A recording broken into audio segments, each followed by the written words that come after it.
Magandang gabi, Luzon, Visayas at Mindanao. Samahan niyo kami sa pagbabantay sa banta ng Super Typhoon Lawin na may international name na Haima, particular na sa Hilagang Luzon.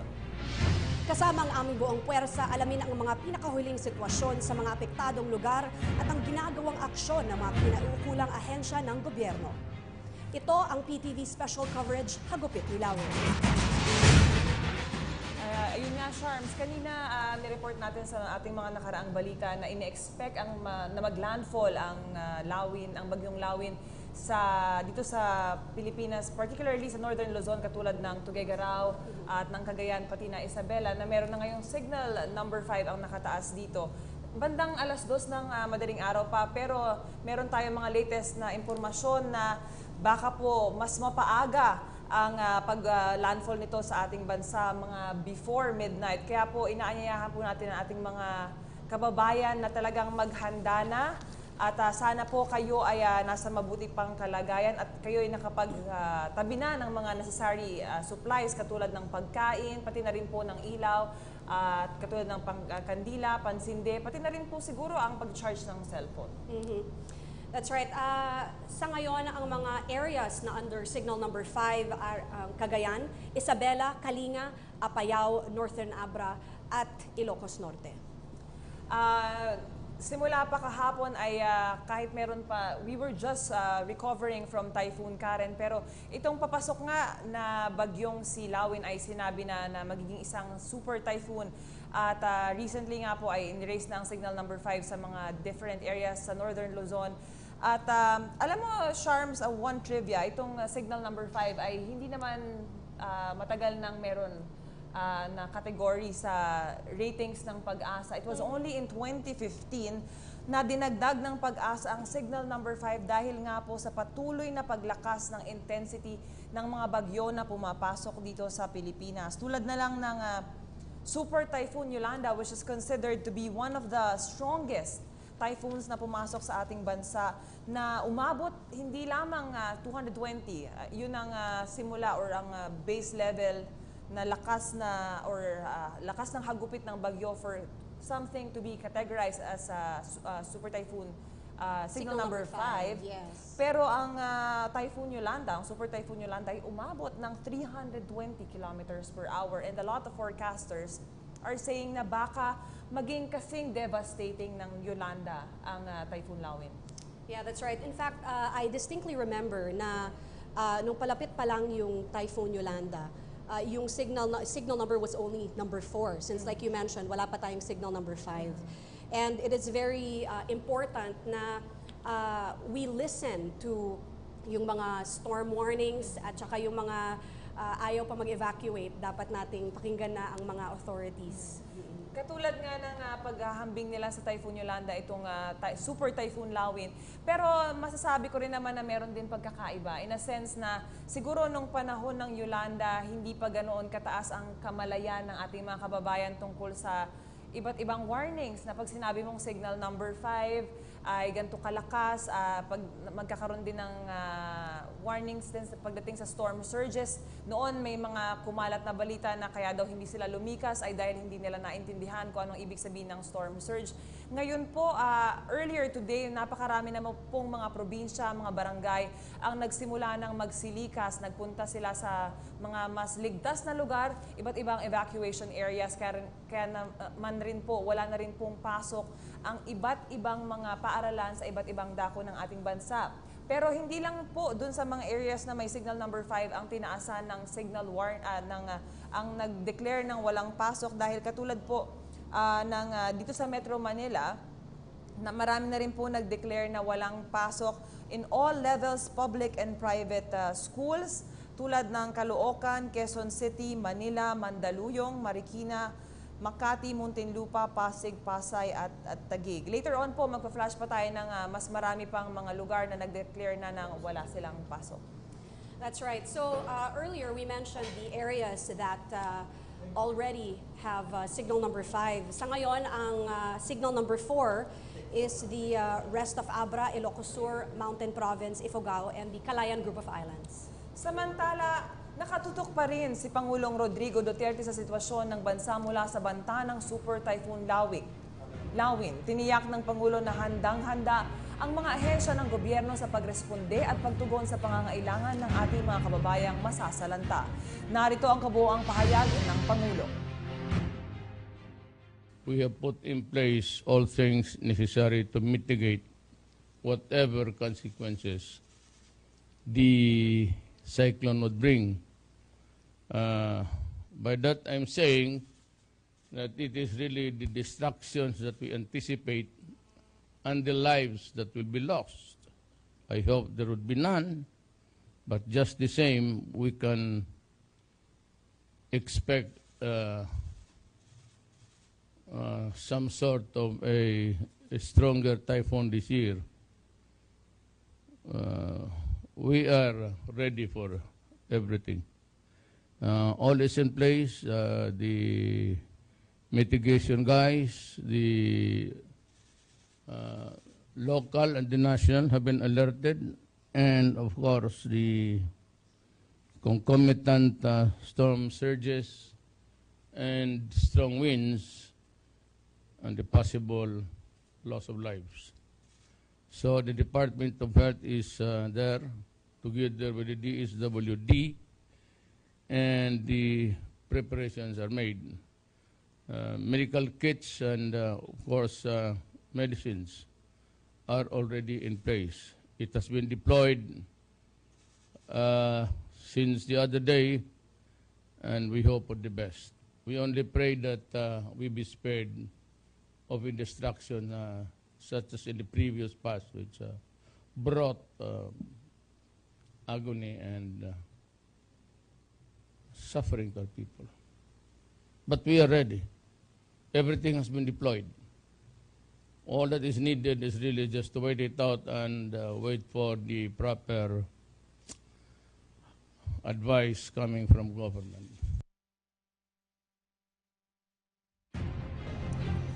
Alamin na natin ngayon ang update sa galaw ng Super Typhoon Lawin kung saan nadagdagan pa nga ang bilang ng mga isinasa ilalim sa Signal Number 5.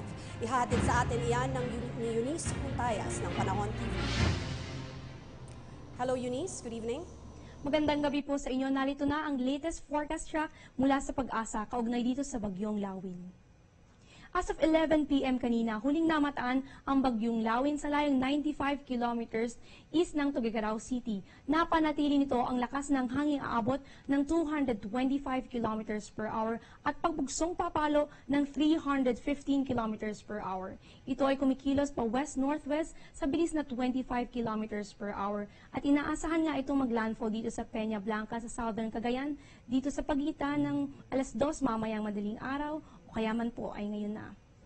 Inaasahan ang lakas ng mga katamtaman hanggang sa malalakas na pag-ulan sa sakop nitong 800 km diameter na lawak nitong bagyo, kabilang dyan ang halos buong bahagi ng Luzon. Sa patuloy na pagkilos nitong bagyo, papalapit dito sa kalupaan, itinaas ng Pag-asa ang Tropical Cyclone Warning, Signal Number 5 sa Cagayan, Isabela, Kalinga, Apayao, Northern Abra at Ilocos Norte. Ayon sa Pag-asa, malaki ang posibilidad ng storm surge o daluyong sa coastal areas sa mga nasabing lugar. Signal number 4 naman para sa probinsya ng nalalabing bahagi ng Abra, Ilocos Sur, Mountain Province, Ifugao, Calayan Group of Islands. Signal number 3 sa La Union, Benguet, Nueva Vizcaya, Quirino at Northern Aurora. Signal number 2 ang itinaas sa mga probinsya ng Nueva Ecija, Northern Zambales, gayon din sa Northern Quezon, Polillo Islands. Signal number 2 din dito sa Batanes Group of Islands, Pangasinan, lalabing bahagi ng Aurora, gayon din dito sa Tarlac. Signal number 1 sa lalabing bahagi ng Zambales, Bulacan, Bataan, Pampanga, Rizal. Rest of Quezon, Cavite, Laguna, Metro Manila. Batangas, Camarines Norte, Camarines Sur, Catanduanes, Albay.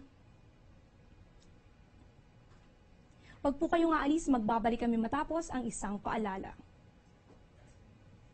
May bagyo. Tumutok sa lagay ng panahon. Manatili sa loob ng bahay at lumayo sa mga bintana para di masugatan kung nabasag ang mga ito. Maging handa sa posibleng brownout. Sa paglikas, siguraduhin nakapatay ang main switch ng kuryente, mag-head count at dalhin ang survival kit. Kung nasa labas, umiwas sa mga puno. poste at anumang bagay na maaaring tumumba o mahulog. Maging laging handa para mailigtas ang sarili at ang pamilya.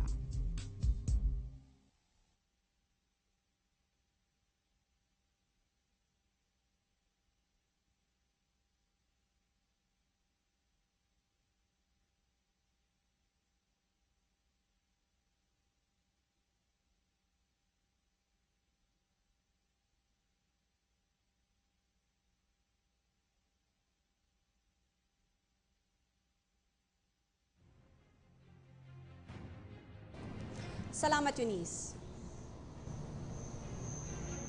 Ngayon naman po ay ating kakapanayamin si Pag-asa Weather Forecaster Samuel Duran upang bigyan tayo ng latest tungkol sa Typhoon Lawin. Magandang gabi, Sir Samuel Duran. Yes, magandang gabi din po sa inyo at sa lahat po ng ating taga-subaybay. Magandang gabi po. Kumusta na ang tinatahak na landas ni Typhoon Lawin? Ito ba ay lumihis o patuloy pa rin ito sa kanyang path?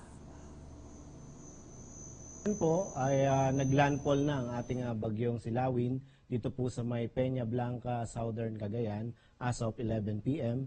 And then eventually po ay tatahakin ito ang Apayao and then mag-exit po ito ng landmass dyan po sa may Ilocos Norte. Ito ba ay inaasahang mas bumilis pa o mas bumagal habang papalapit ito sa Sierra Madre Mountains? So sa ngayon, ang aasahan po natin dito kay Lawin ay mapapanatili niya ang kanyang direksyon at bilis. Ngunit ang inaasahan natin ay bahagya po itong hihina into a typhoon but still strong tropical cyclone pa rin ang bagyong si Lawin. Samuel, inaasahan ba natin na mas madami pang mga lugar ang isa sa ilalim sa signal number 5?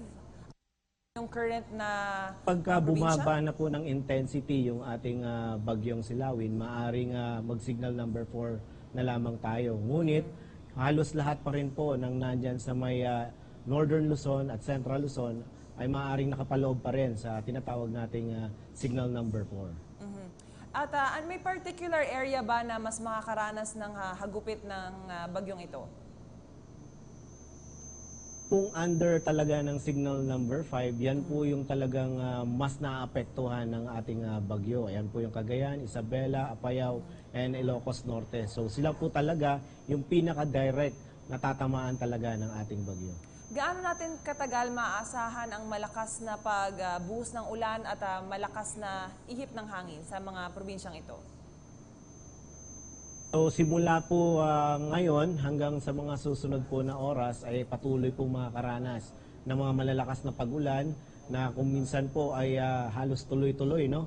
Na may mga pagbayo pa yan ng malalakas na hangin. Diyan po ulit sa may Cagayan, Isabela at Apayao and then Ilocos Norte, magtutuloy-tuloy po yan hanggang po siya mag-exit dyan po sa Ilocos Norte. Paano naman ang epekto nito dito sa ating mga kababayan dito sa Metro Manila? Meron ba tayong mararanasang pag-ulan? So sa ngayon po, yung dito po sa Kamaynilaan ay nakataas pa rin ang signal number 1. So makakaranas pa rin po tayo ng maulap na kalangitan and then may mga chances po ng mga pag-ulan. At yung mapapansin po natin yung medyo mahangin, ano? Dahil pa rin po yan sa effect ng ating bagyong si Lawin na kahit po napakalayo niya ay yung po kasing lawak nito ay umaabot po sa 800 kilometers. Ito bang ang bagyong si Lawin, meron bang relasyon or pinapalakas ba ito, pinapahina o totally walang kinalaman yung kakalabas lang na bagyong si Karen? Or meron pa bang tayo inaasahan na susunod na mga bagyo? Ito pong si Lawin talagang halos wala naman po sa kanyang, hindi naman po siya naapektuhan ng bagyong si Karen, ano, napakalayo na po nun.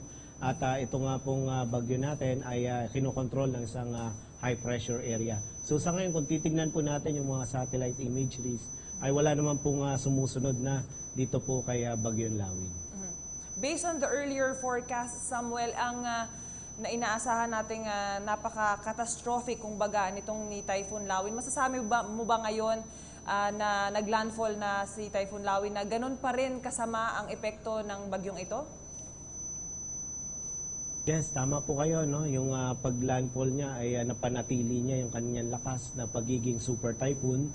But eventually po sa mga susunod na oras ay maaring humina na ito into a typhoon. Ngunit strong typhoon pa rin po siya or strong na bagyo at talagang yung dala niya ay malakas na hangin, malakas na mga pag-ulan. Kaya po possible talaga na halos magkakaroon tayo ng mga flash floods, landslides, mga flooding, and storm surges po, lalong-lalo na sa mga coastal areas. Para sa kamalayan ng ating mga kababayan, Samuel, ano yung mga senyales, halimbawa for storm surges kapag meron ng paparating? Halimbawa, meron tayong mga kababayan na nakatira sa mga gilid ng dagat. Ano yung dapat nilang abangan So, para yung dapat mga sila storm lumikas surges na? po niyan, depende po yan sa lakas ng bagyo. At ito nga pong si Lawin ay isang super typhoon. So kapag ka ito ay super typhoon, mas nakaka-generate po ito ng mga tubig. And then, factor po din dyan yung bilis ng ating bagyo. So si Lawin po ay umaabot po yung kanyang bilis into 25 kilometers per hour. And then depende rin po yan sa coastal areas. Kapag kakatulad po nung Kayhayan, ay dito po sa may Tacloban ay medyo patag, no? Kaya mas matindi yung nangyaring storm surge. So dito naman po sa mga coastal areas ng Cagayan ay depende na lamang po dyan sa coastal areas. Kaya makikita po natin kung ano po yung talagang epekto nito. At sa ngayon po, ang inaasahan nating storm surges ay aabot po sa 5 meters. Mataas po yan. Kaya ingat po yung mga kababayan po natin dyan sa coastal areas. Speaking of Typhoon Yolanda, paano mo maihahambing o the differences and similarities ng Typhoon Yolanda sa darating itong kay Typhoon Lawin? So yung kay Yolanda po ay ito po ay halos ang recorded niya ay 235 maximum sustained winds na mas mataas pa kay Lawin. And then yung kanyang bilis ay halos 40 kilometers per hour. So mas malakas, mas mabilis din siya kay Lawin. And then yung Tacloban ay halos patag, no? So mas naging destructive at medyo maraming tao doon sa may Tacloban. So dito naman po kay Lawin, bahagya siyang mas mahina at bahagya siyang mas mabagal. And then natitignan na lang po natin yung terrain na tinamaan ng dito sa may bandang Cagayan. So, yun po ang halos sa pagkakaiba nila. Ngunit, ang mas matindi ay parehas po silang super typhoon, kaya mas malamang talagang destructive sila parehas. Maraming salamat, Pag-asa Weather Forecaster Samuel Duran. Patuloy rin na nakatutok ang aming kasamang si Lala Babylonia sa tanggapan ng National Disaster Risk Reduction and Management Council o NDRRMC para naman sa operasyon ng iba't ibang ahensya ng gobyerno para sa mga apektado sa pananalansa sa Bagyong Lawin. Lala, anong update dyan? Sharm, so handang-handa na nga ang NDRRMC na rumisponde sa ating mga kababayan na naapektado nitong kaka-landfall pa lamang na si Typhoon Lawin. Ngayon po kasama natin ang Executive Director and Civil Defense Administrator ng NDRRMC na si Yusek Ricardo B. Halad. At ayon sa kanya, Sir, magandang gabi po. Ayon kay Yusek Halad, patuloy na nakamonitor habang nasa red alert status ng NDRRMC ang iba't iba nilang katuwang na ahensya. Sir, ano na po yung nabanggit niyo po kanina na as early as now po nakapagplano na kayo na mag-distribute na po kayo ng relief goods somewhere in northern Luzon? Few days back kasi ang focus ng planning namin ay prepositioning ng relief goods at saka response assets doon sa affected areas. Yung response assets will be coming from doon mismo sa affected areas. At ganoon na rin yung pag-abiso sa mga LGUs para sa preparasyon nila at saka pagsagawa ng preemptive evacuation. So nagawa na natin yan. Ngayon, ngayong gabi na, nasa monitoring mode tayo at saka planning naman sa next step natin which we will carry out as soon as weather permits starting tomorrow. Yung pag-insert naman natin ng additional relief goods via air at saka at mga responder units as well as medical teams kapag kaya na nating magpasok doon using Philippine Air Force aircraft at kung hindi po pwede via land transportation. Okay, sir. Ang gusto naman po naming tanungin, kumusta naman po, sir, yung naging process ng inyong evacuation? Kasi wala na po ba, how sure are the departments po na wala na po tayong mga kababayang nasa coastal areas or landslide-prone areas po sa ngayon? Patuloy pa rin namin tinatanong yan sa baba. But then, dahil nga sa hagupit nitong bagyo na ito, hindi natin maasahan na makapag-report ng maayos yung ating mga regional offices. They have to save themselves. 1 hour back kanina, no? Matindi na yung hagupit ng hangin na nararanasan nila. In fact, sa Isabela, may report na sa akin na may mga natutumba ng kahoy. Doon sa Tuguegarao, 1 hour ago, may nababasag na yung salamin doon sa 3rd floor ng aming opisina doon. Tuklap na yung bubong. May mga nagliliparan na mga yero. That is 1 hour before the landfall. At nangyari naman yung landfall, sabi ng pag-asa natin dito na around 11 o'clock in the evening. Landfall doon sa Piña Blanca, Cagayan. Okay, sir. Ito po, base po sa impormasyong aming natanggap at ang inyong ahensya ay nakipag-coordinate na rin po sa inyong katuwang din na Armed Forces of the Philippines para naman po i-test ang mga communication lines sa affected areas ni Bagyong Lawin. So, kumusta po ang ating communication lines sa mga particular areas na apektado nitong bagyo?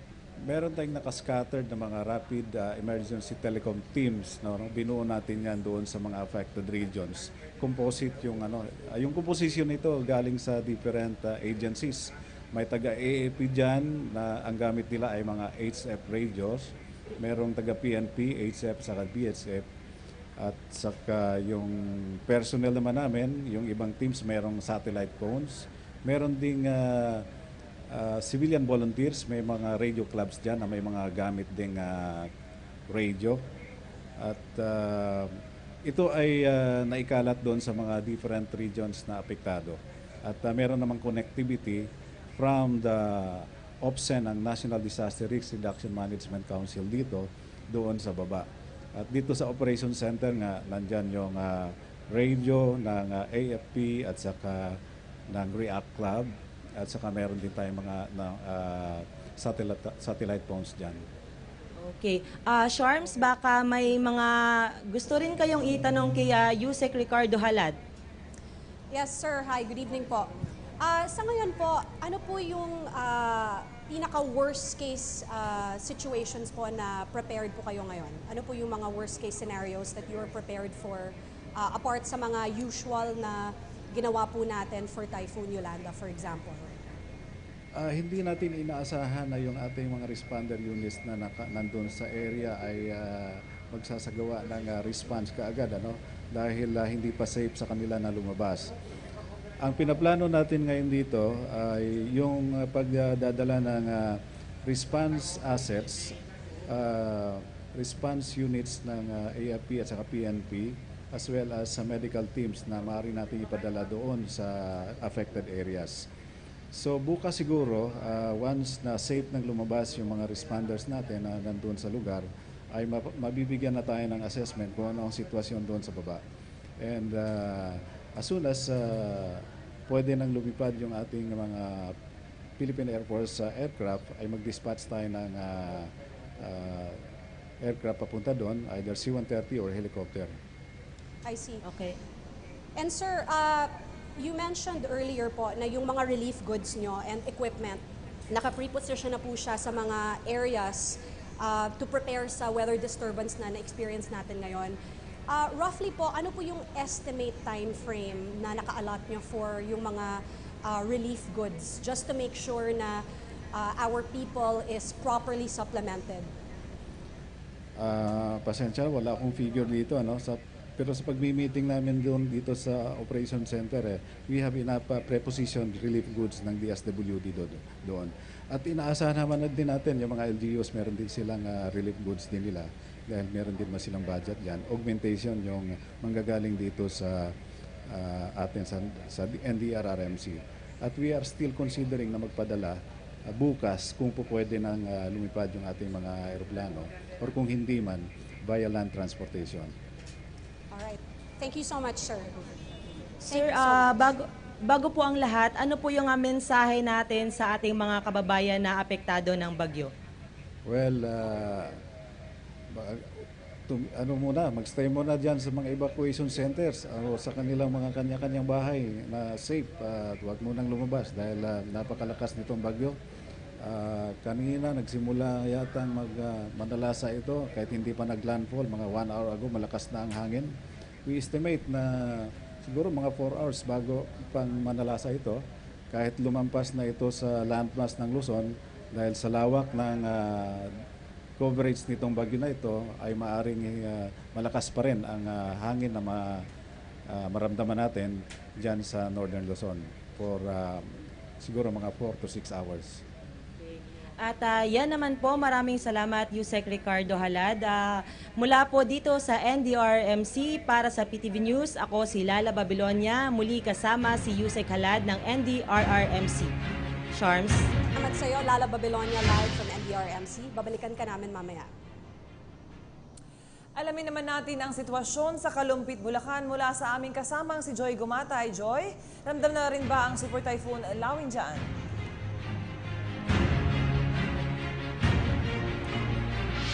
Joy? Babalikan natin mamaya-maya lamang si Joy Gumatay na nasa Bulacan ngayon. Alam mo, Sharms, isa pa sa nakakalungkot talaga, bukod sa syempre, hindi naman natin gustong mayroong dumating na bagyo dito sa ating bansa, pero it's a fact and reality that we really have to accept na more or less 19 to 20 typhoons ang dumarating sa ating bansa. Kaya talagang dapat tayo ay laging handa. Pero itong mga lugar na babayuhin ng bagyong silawin, katulad ng Isabela, Tuguegarao, pati na rin ng Abra, Benguet, ito yung mga probinsyang matuturing nating mga suppliers natin in terms of agriculture. Ang Isabela ay isang rice granary, ang Benguet naman ay nagsusupply sa atin ng iba't ibang gulay natin. Kaya sana, hopefully pagkatapos nitong si Bagyong Lawin ay hindi naman ganun kalawak ang devastation na kanyang iiwan. Yes, that's right. Naisip ko nga na whenever we go through different typhoons like this, dapat meron na tayong nakalaan na preparation na step-by-step natin gagawin, especially since this is the first time we have raised signal number 5. And we're all praying na hindi siya ganong kalakas. But it's good to be prepared. Kanina nabanggit na ni Executive Director Halad na meron ng mga prepositioned goods sa iba't ibang mga probinsya na inaasahan natin mga kababayan. Ito po ay isa na sa mga produkto ng mga improvements ng DSWD, but they're still calling for volunteers who would want to help repack. Nagkaroon sila ng automated system before, which will make the packing so much faster. Pero ngayon po siguro sa tinatayang scope o dami ng maapektuhan nitong si Typhoon Lawin, mas pinapalawak din po ang preparasyon in terms of packing of relief goods, yung area po nila sa Pasay City. If you want to volunteer, please feel free to do so and go to the area. Ang isang DSWD box ay meron pong nilalaman na 6 kilos of rice, meron ding different canned goods, at saka water purifying tablets. Kasi nga naman in times of calamities like this, yung tubig ay isa sa mga essential na dapat meron nating mga kababayan. Pero since water might be contaminated, talagang kailangan po yung water purifying tablets. Kanina po ay may nakausap akong isang kamag-anak na nasa Isabela at kanilang dinescribe kung gaano medyo nakakatakot talaga yung sitwasyon na ngayon ay completely blackout na. We couldn't tell right now if the power outage is because of the typhoon itself or if it was a preemptive shutting down of power para po mas ligtas ang ating mga kababayan. Kaya po muna pinatay ang supply ng kuryente. Pero maybe later on, kapag mas ligtas na po ang sitwasyon, ito po ay bubuhayin ulit. Kaya po, ini-encourage natin ating mga kababayan, especially when warnings like this are given ahead of time, sana po ay meron na tayong ginagawang preparasyon. Katulad nga na nabanggit ni Charms kanina, meron na sana tayong emergency kit na naglalaman ng mga basic nating pangangailangan tulad ng candles, matches, pati po mga safe, mga first aid kits like medicine, lalo na kung yung meron tayong tinitake na medication. Correct. Kung meron ring sanang emergency batteries for cell phones just to make sure na hindi tayo mawawala ng essential communication. That's very important. At marami rin tayong nakita sa ating social media na gumagawa ng kanilang iba't ibang hakbang para ipakita ang kanilang suporta dun sa ating mga kababayan na nasa norte ngayon. Meron na rin po nagsimula ng prayer brigade. We know how powerful prayer prayers are, especially in our country. Kaya po patuloy pa rin po tayo sa ating pagdadasal. Doon po sa mga ating kababayan na although hindi signal number 5 kayo napapasailalim ngayon, hindi po ibig sabihin nun ay magre-relax na tayo. Yes.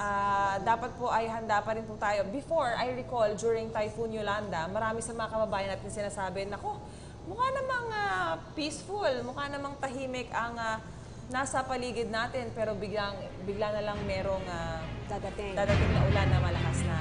Ngayon naman po ay meron tayong makausap na mula sa Isabela para bigyan tayo ng description kung ano na po ang sitwasyon dyan. Kasama po natin si Ginang Rosa Mansibang mula sa Kawayan City in Isabela. Magandang gabi po, Tita Hello, Rosa. ma'am. Good evening po. Hello. Magandang gabi po. Kumusta po kayo dyan ngayon sa Isabela? Sa ngayon po, ma'am, natatakot po dahil signal number 5 po kami, Cagayan at Isabela. Ang lakas-lakas po ng ulan, tapos parang meron pang umuungol o ano ito. Talaga pong dasal lang po ang ginagawa namin. Mula po ng alas 7, wala na po kaming ilaw. Pero bandang mga alas 4 pa lang po, medyo malakas na po ang ulan. Tapos ngayon po talagang ito lumalakas dahil ang alam po namin mga 11, ito nga, mga 11 nga darating, 11, mag-alas 12 na po, quarter to 12 na. Ano pong ginawang mga warning o preparasyon ng lokal na pamahalaan dyan sa inyo para bigyan kayo ng paunang salita tungkol sa darating na bagyo? Yun naman pong governor namin naman po, mabait naman po, walang pasok. Tapos pinag-evacuate na po yung malapit sa mga ilog. Dahil yung nga pong Magat Dam dito sa amin, sa San Mateo, nagpapakuha ng tubig. At malakas nga po ang tubig. Ito nga po, medyo may bumabagsak na dito sa compound namin. Pray lang po ang ginagawa namin sa tulong po ng Panginoon at malakas po ang aming panalangin. Ito pong kasing lakas na ulan nilawin, ito po ba ay naranasan nyo na nung mga nakaraang bagyo or masasabi nyo po nga kakaiba talaga ang lakas ng bagyong ito ngayon? Ma'am, sa buong buhay ko po yata, senior citizen na po ako. Ngayon lang ito dahil ang huli ko pong naranasan no, yung signal number 4, typhoon number 4. Talagang ito nga po, naglalagapakan ng mga yero. Ano pong uri ng preparasyon ng ginawa nyo in your own house, sa inyo pong bahay ngayon? Nag-imbak po ba kayo ng mga supply? Apo, nag-ayos naman po ng mga supply. Tapos yung mga gamit-gamit, inyayos po, tinabi-tabi. Yun po ang ginawa. Tapos, dito sa loob ng bahay, pray lang po kay Lord. Meron din po ba kayo nakitang iba't ibang ginagawa ng inyong mga kapitbahay in terms po of reinforcing the houses? Kasi po meron po kami nakitang mga iba't ibang larawan sa social media na nagpapakita, parang yung iba, Charms, tinalian nila yung paligid ng bahay nila siguro para wag liparin yung mga yero at saka bintana. Opo. Kanina ma'am, nung malakas na po ang hangin at ulan, hindi na po kami lumabas. Dito na lang kami sa loob ng bahay. Nagsinop-sinop po ng mga konting gamit po namin at ganoon din po yung mga katabing bahay namin. Meron po ba kayong narinig na batingaw sa simbahan halimbawa dahil nung mga nakaraang bagyo po, ito po ay isa sa mga ginagawa nilang warning signs?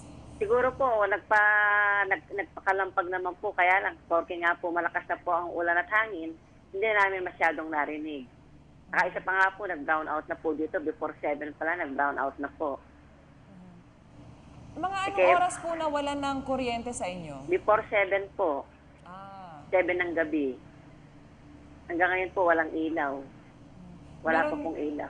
Paano po kayo nagpapatuloy ng inyong kumbaga pagtutok sa iba't ibang balita? Meron pa po ba kayong internet? Meron pa po bang signal ng mga cellphones? Kwa naman po, meron naman po kaming generator pero mamaya lang po ng konti, off na.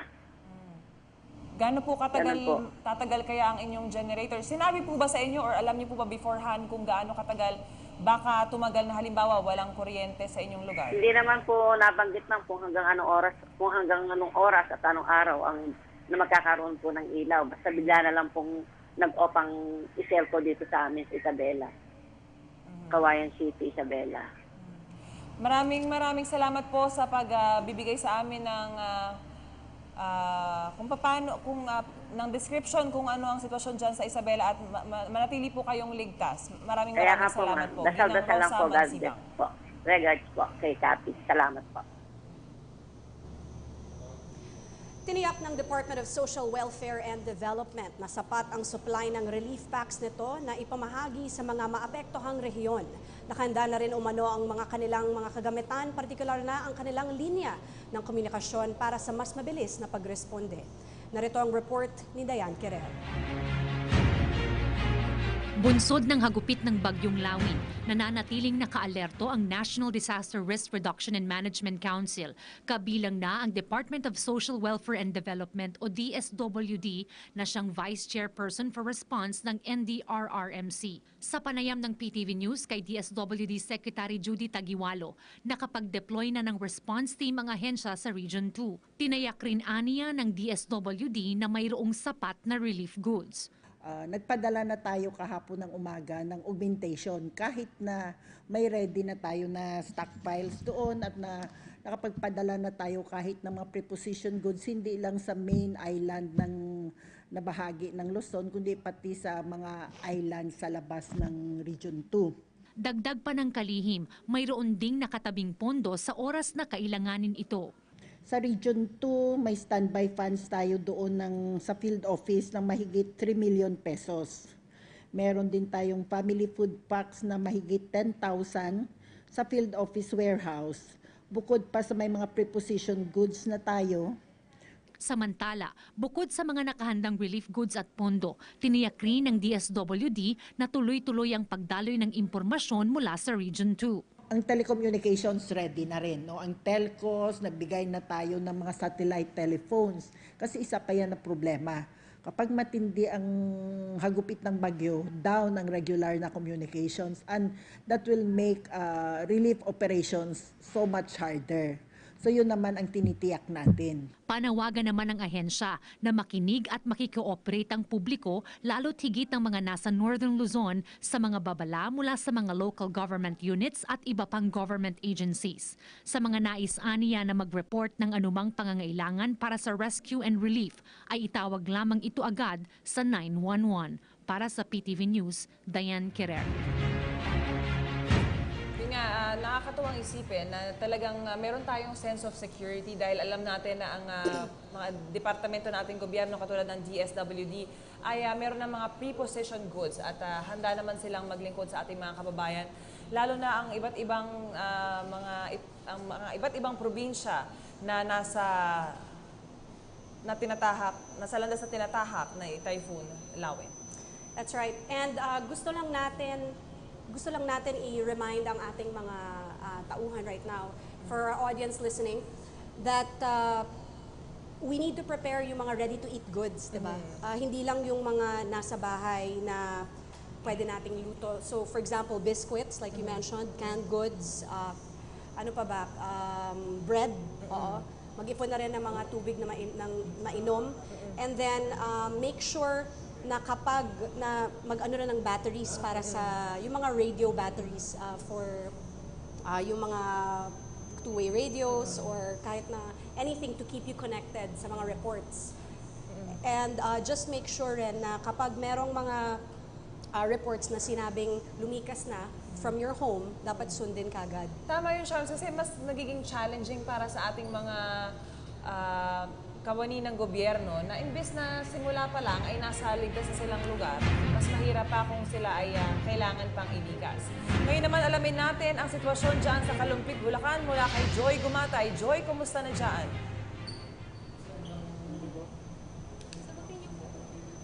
Hello? Joy? Hello? Hello, Bet? Dito. Bet?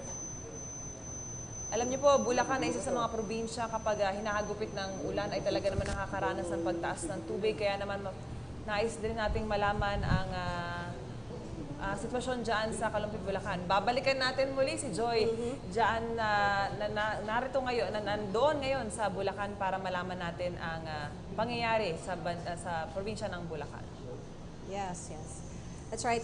Gaya ng sabi ko kanina, especially yung mga located sa near the ocean side, okay? Coastal area. Coastal areas, correct. Huwag nang mangisda. And then kapag lilikas na kayo, make sure na hindi na kayo tatahak sa ilog kapag it's above knee high. Yes. And then dapat kapag lilikas na kayo or after the storm and we're all safe, make sure na pagbalik nyo sa bahay nyo, i-check nyo yung mga damaged areas, especially if there are electric wires that have gotten loose or yung mga electric poles na nahulog, especially since signal number 5 ito. This is the strongest storm signal so far na create because of what we experienced from Typhoon Haiyan or Yolanda. And like you mentioned kanina, ano ba talaga yung nagde-determine kung ano ba talagang ang signal ng isang storm? And it's really yung, it's the strength, kalakasan ng winds, ng hangin, and yung speed of movement, kung gaano siya kabilis na gumagalaw, and yung intensity, yung size ng storm. So, yung signal number 4, 171 to 220 kilometers per hour of winds lang yan. Pero kung sinasabi nating signal number 5, this is winds more than 220 kilometers per hour. And yung ine-expect natin na damage, wag naman, but just to be prepared, is pretty much dilubyo, katulad ng similar to Typhoon Yolanda.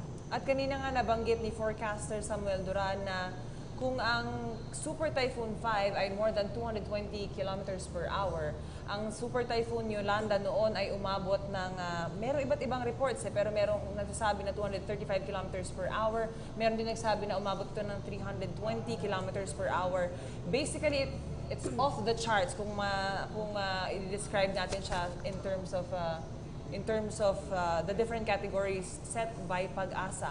Maya-maya po ay mas marami impormasyon pa ang aming ibibigay, kaya naman huwag bibitiw, magbabalik pa ang PTV Special Coverage, ang Repeat Minawin.